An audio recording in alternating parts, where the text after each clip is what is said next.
আমাদের তো মনে হয় তুতুল দিদি সুইসাইড করতে গিয়েছিল।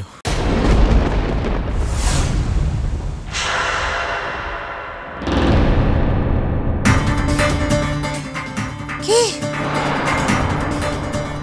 এরকম কথা তোমাদের কেন মনে হলো? ওকে কি খুব অপমান করা হয়েছিল? সায়ন্টুয়া, তোমরা তো তুতুল দিদিকে ভালোবাসো না, সত্যি কথাটা তোমরা বলো। তুতুল দিদিকে দাদাভাই আজ বকেছিল ঠিকই, হ্যাঁ হয়তো অপমানও করেছিল একটু, কিন্তু আজ তুতুল দিদি অপমান করার মতোই একটা কাজ করেছিল আন্টি।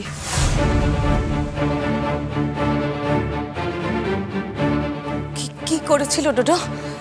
শুনি, কি করেছিল তুতুল? বলো বলো সায়ন্টুয়া, তোমরা তোমাদের বড় মাকে বলো। উনি তো একথা বিশ্বাসই করতে চান না যে মধুপুর আর মেয়েদের কোনো ভুল থাকতে পারে।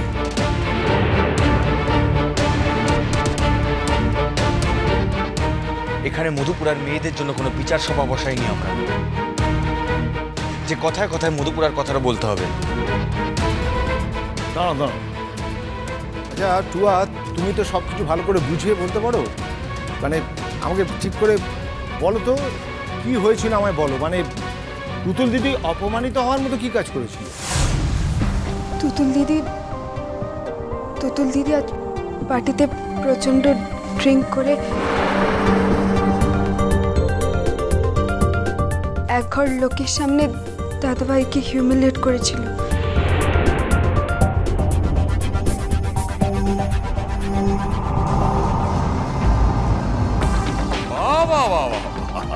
অপূর্ব, তোমার মেয়ের কাণ্ড শুনেছো? হ্যাঁ, আচ্ছা আয়ুষ ওকে কোন একটা ক্লাসে যেন ভর্তি করে দিল না নিজের স্কুলে? একটা মোটা অঙ্কের ডোনেশনও তো দিল, নাহলে ওরকম একটা স্কুলের গেট পেরোনোর ক্ষমতা তো আর ওই মেয়ের কৃতিত্বে কুলোতো না। কি শেখর?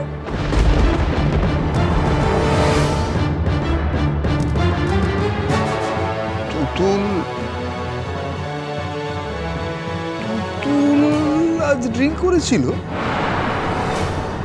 বলছে তো ড্রিঙ্ক করেছিল, একই কথা বারবার জিজ্ঞাসা করা কি আছে বলুন তো? তুতুল দিদি দাদাভাইয়ের পা জড়িয়ে এমন কিছু কথা বলেছিল যেগুলো তুতুল দিদির বলা একদমই উচিত হয়নি।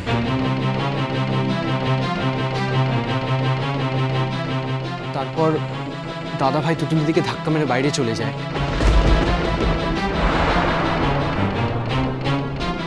আমি আর টুয়া তুতুল দিদিকে অনেকবার নিজের রুমে নিয়ে আসার চেষ্টা করেছি, কিন্তু তুতুল দিদি কিছুতেই আসছিল না। খুব কাঁদছিল তুতুল দিদি, আর কাঁদতে কাঁদতে বাইরে চলে যায়। তারপর অন্য বোর্ডাররা এসে আমাদের খবর দেয় যে আপনাদের টিমের কোনো মেম্বার জলে পড়ে গেছে। অভিমানে আত্মহত্যা করতে যাওয়া। ডোডো, ওরা যা বলছে সব সত্যি? সত্যি।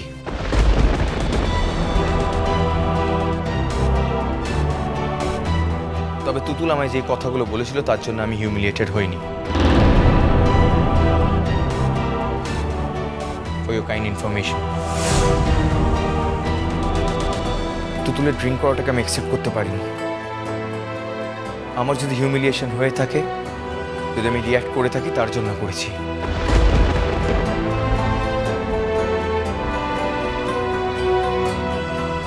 ও আমায় যে কথাগুলো বলেছিল তাতে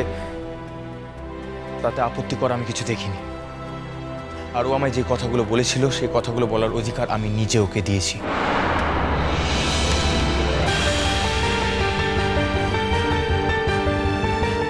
ডাক্তার কি বললেন?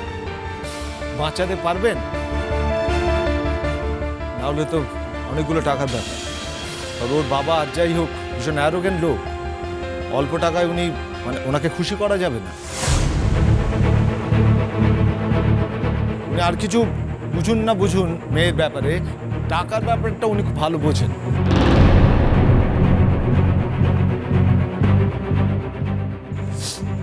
অংশু, আমার মনে হয় যে খরচাটা দিতে হবে সেটা ডোডোকেই দিতে হবে। ডোডোই দেবে, তোমাকে বা চ্যাটার্জি প্রোডাকশনসকে দিতে হবে না। তো এটা নিয়ে এত ভাবনা চিন্তার কিছু নেই। ডোডোর কাছে এই টাকাটা আছে, আর ওর কাছে যে টাকাটা আছে সেটা আমার মনে হয় এই মুহূর্তে এখানে যারা দাঁড়িয়ে আছে সবাই জানেন।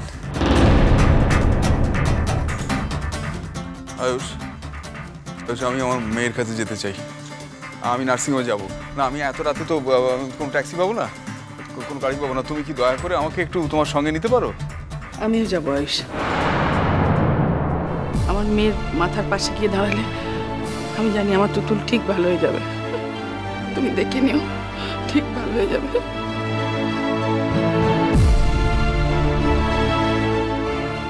ভালো হবে কিনা জানি না আন্টি, তবে সারাটা পথ গডের কাছে এই একটা প্রার্থনাই করেছি, ও যেন ভালো হয়ে যায়।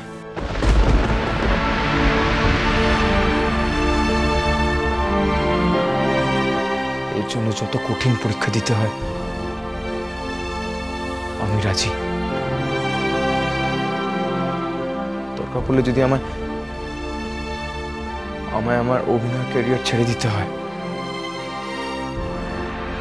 আমি তাও রাজি।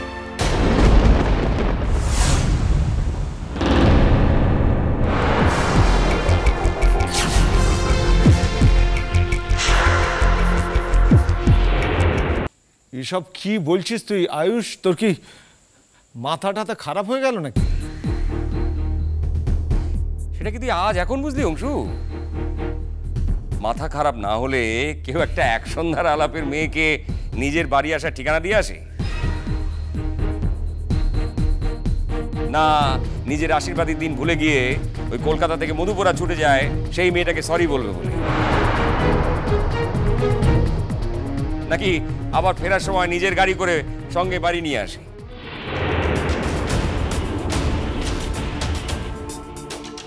এখন যা কনসিকুয়েন্স, তাতে যা হবে সবটাই তো আয়ুষকে ফেস করতে হবে দাদা। না মানে মেয়েটা যদি ভালো মন্দ কিছু হয়ে যায়, ওর বাড়ির লোকেরা তো আয়ুষকে ছেড়ে কথা বলবে না। তাছাড়া প্রেস মিডিয়া মানে একটা কেলেঙ্কারি কাণ্ড হবে।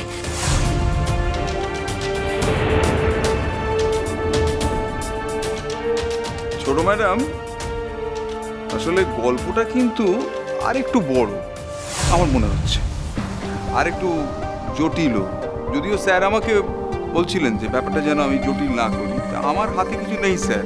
গল্পটা নিজে থেকেই জটিল হয়ে বসে আছে। গতবারের পার্টি ছিল, সেই পার্টিতেও বড় বৌদি, আশা করি আপনার মনে আছে কি? এক্স্যাক্টলি, আগেও একটা পার্টিতে আমরা দেখেছি ওকে জোর করে একজন মদ খাইয়েছিল, সোয়েডাবে হয়ে গেছিল এবং সেটা প্রমাণিত হয়েছে।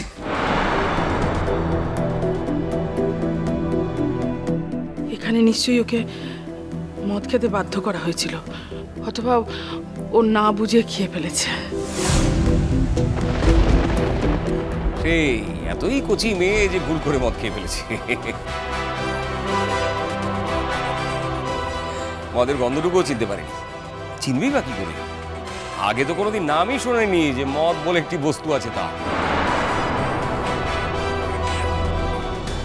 গল্প যদি কিছু থেকেও থাকে তাহলে সেটা বার করার দায়িত্ব আমার, কারণ ওকে আমি নিজে নিয়ে গেছিলাম। এখন আগে যাতে মেয়েটা ভালো হয়ে ওঠে সেই চেষ্টাই করতে হবে আমাদের।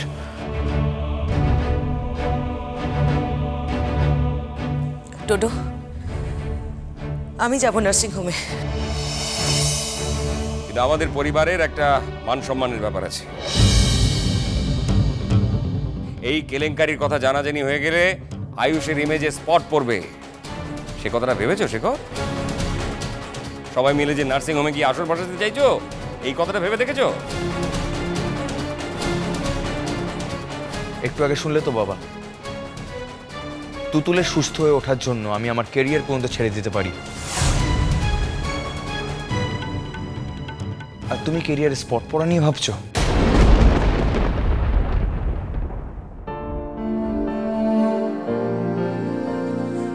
মধুপুরাণ মেয়েরা নামের থেকে প্রাণের দাম বেশি দেয় কিনা, তাই এসব উপেক্ষা করেই আমি নার্সিংহোমে যাব। দীপ, আমিও বলছি তাই জয়া, তুমি নার্সিংহোমে যাও, দরকার হলে বেস্ট ট্রিটমেন্টের ব্যবস্থা করো। আমাদের বাড়ি থেকে যখন এত বড় ক্ষতি হয়ে গেছে, সেই ক্ষতিপূরণও আমাদের দিতে হবে। আয়ুষ, 1 মিনিট, কিন্তু একটা কথা জানা হলো না, তোমরা সবাই ফিরে এলে, মধু কোথায়? ও ফেরেনি? না। সে কি, মধুকে নিয়ে আসোনি তুমি? ওকে ওর বন্ধু বান্ধবের সঙ্গে ফেলে এলে? আয়ুষ, 2 দিন পরে যার সঙ্গে তোর বিয়ে হবে তার কথা তো একটু ভাবতে হয় নাকি? বিপদ তো যে কোনো সময় যে কারুর হতে পারে। আজকে যদি মধুর কোনো রকম কোনো বিপদ হতো, ওর বাবা মা যে তোকে ছেড়ে দিতে এমন কথা তো নয়, ও তো তোর সঙ্গে গিয়েছিল। সরি, মধু আমার সঙ্গে যায়নি।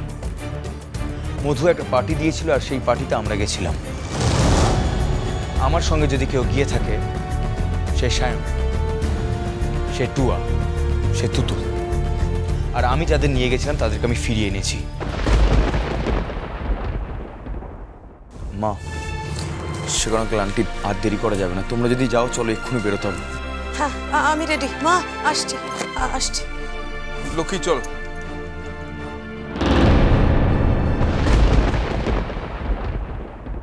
তার মানে ও আর বাঁচবে না, তাই তো? আর বলুন না, আসল কথাটা বলুন, আপনি কি ভাবছেন আমি অ্যাকসেপ্ট করতে পারবো না? ওর জন্য এই করো। চোখের তারা